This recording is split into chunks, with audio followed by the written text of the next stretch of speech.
देश भर के विभिन्न हिस्सों में इन दिनों धार्मिक हिंसा जैसी घटनाओं के मामले सामने आ रहे हैं।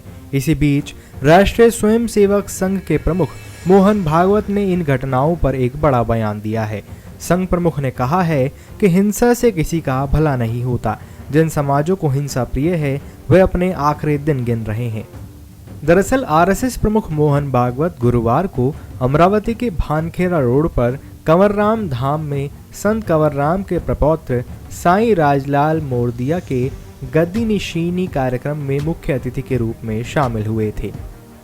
महाराष्ट्र के अमरावती पहुंचे मोहन भागवत ने गुरुवार को कहा कि हिंसा से किसी का भला नहीं होता।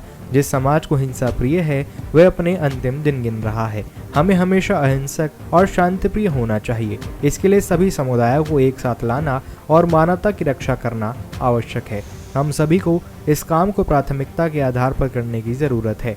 संघ प्रमुख ने आगे यह भी कहा है कि कुछ सिंधी भाई अपने धर्म और जमीन की रक्षा के लिए पाकिस्तान में रुक गए और कई लोग जमीन की कीमत पर अपने धर्म की रक्षा के लिए भारत में आए हैं। सिंधी समुदाय को केंद्र सरकार पर विश्वविद्यालय की मांग पूरा करने के लिए दबाव बनाना होगा। उन्होंने आगे यह भी कहा है कि समाज एक सिंधी विश्वविद्यालय और एक अखंड भारत के लिए इच्छुक है।